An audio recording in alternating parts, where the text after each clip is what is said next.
You remember that feeling, right? When you were young and you wanted to know everything. You asked questions constantly. Your mind felt alive. Now you are older and learning feels like a chore. You dread picking up a book. You avoid challenges because growth seems exhausting. But here is the truth that will change everything. Learning is not something you do out of obligation. Learning is something you do because it makes you feel alive again. The question is not how to force yourself to learn. The question is how to fall in love with learning all over again. That is what this is about.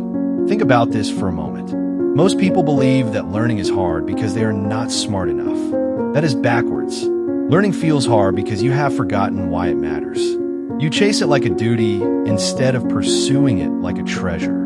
The moment you shift this, everything changes. Your brain rewires itself. Your motivation becomes unstoppable. You stop needing discipline because you want to learn. This is the real starting point. Here is the truth that Miyamoto Musashi understood deeply. He did not become a master through forced practice. He became a master by falling in love with the process itself. He studied the principle of water. He watched how it flowed and adapted.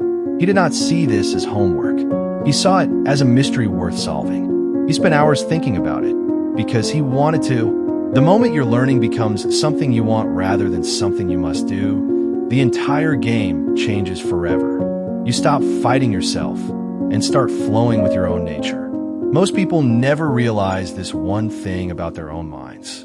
You learn best when you are curious about something real and specific, not when you are vague. Not when you're studying just to study. Not when you're learning just to impress someone else. Think about when you actually remember things. You remember the things you cared about. You remember the stories that meant something. You remember the skills you wanted to learn because you needed them. Your brain is designed to hold onto what matters to you deeply. So before you try to love learning in general, find one specific thing that pulls you. Find one thing that makes you ask questions naturally. Maybe it is how buildings are designed. Maybe it is psychology and why people act the way they do. Maybe it is martial arts or cooking or history. Whatever it is, start there. Start with genuine curiosity, not with a list of subjects you think you should learn. Your brain will reward you instantly. Let this sink in for a moment. You have been taught that learning looks a certain way. You sit at a desk. You read textbooks. You take notes. You memorize facts. You take a test, then you forget everything. But that is only one tiny way to learn. Real learning is everywhere around you. Real learning happens when you watch a masterwork. Real learning happens when you fail at something and try again. Real learning happens when you have a conversation with someone smarter than you. Real learning happens when you travel to a place you have never been. Real learning happens when you make a mistake and figure out why it happened. Miyamoto Musashi learned through fighting, through art, through meditation, through observing nature. He did not sit in a classroom. He learned through living. So expand what you think learning even is. Stretch your definition. The moment you do, you will find learning opportunities everywhere. You will stop looking for the perfect course and start learning from your actual life. Here is something most people get wrong about motivation. You think motivation comes first, then action follows. But it is backwards. Action creates motivation. Start doing something related to what you want to learn. Start small. Start before you feel ready. Do you want to learn writing? Write one sentence today. Just one. Do you want to learn a language? Learn 3 new words.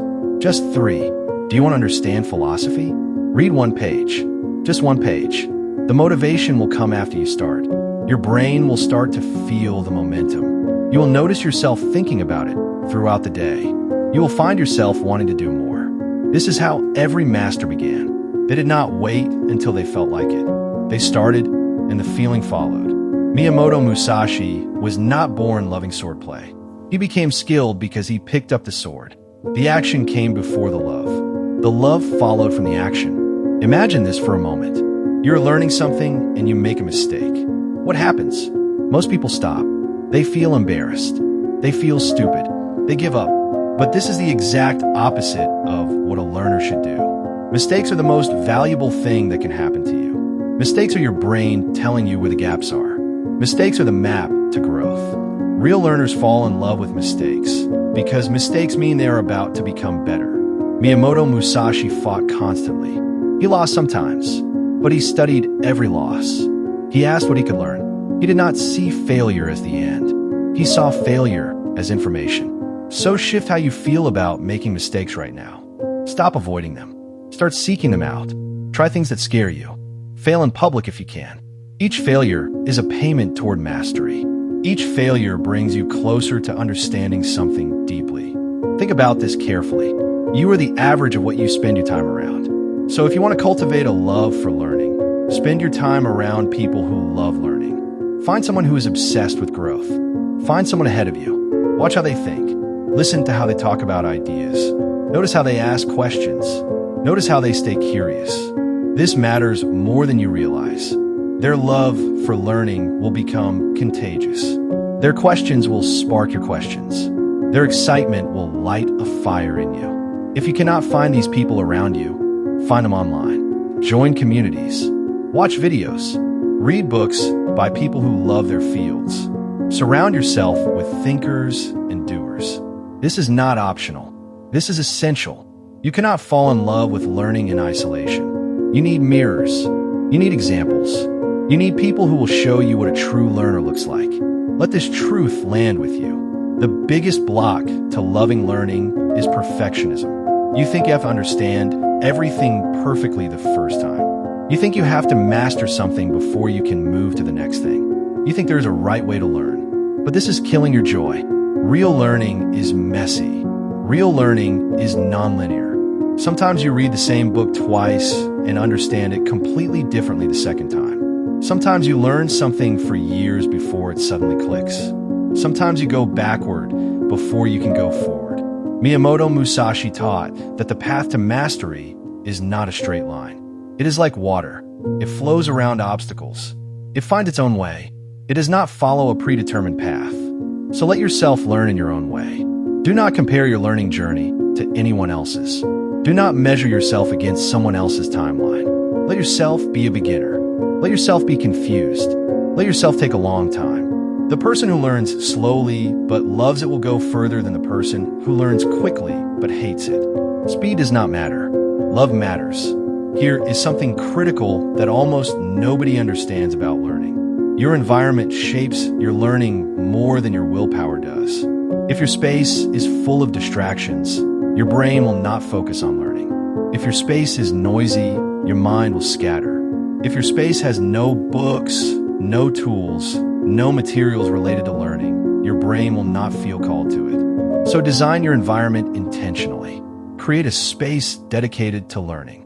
Fill it with books. Fill it with materials. Remove your phone from that space. Remove your television. Remove notifications. Make your learning space beautiful. Make it peaceful. Make it somewhere you want to be. Miyamoto Musashi spent time in nature to learn. He surrounded himself with beauty. He removed himself from distractions. He created conditions where learning could happen naturally. You can do this too. You do not need an expensive setup. You need intention. You need a place that says to your brain, this is where we grow. Think about this deeply. Learning without reflection is just consuming information. Reflection is where real learning happens. After you learn something, sit with it. Ask yourself what it means. Ask yourself how it connects to other things you know. Ask yourself how you might use it. Ask yourself what questions it raises. Write about it. Talk about it. Draw it. Teach it to someone else. This process turns information into understanding. This process turns ideas into wisdom. Most people skip this step. They consume and move to the next thing. But this is why they forget everything. This is why learning does not stick. Give yourself time to sit with what you're learning. Let it marinate. Let it settle into your bones. This is where the real magic happens. This is where knowledge becomes part of who you are. Here is the closing truth. You are capable of falling in love with learning again. You have not lost this ability. It is dormant inside you, waiting to wake up. The moment you start treating learning as a love affair instead of a chore, your entire life shifts. Your mind becomes sharper. Your motivation becomes stronger. Your sense of purpose becomes clearer. You become someone who is always growing. You become someone who is always reaching. You become someone who is alive. This is what it means to cultivate a love for learning. It is not about reading more books or taking more courses. It is about remembering why you wanted to learn in the first place. It is about choosing curiosity over comfort. It is about choosing growth over safety. You have everything you need inside you already. Now, go fall in love with learning. The rest of your life is waiting on the other side of that choice.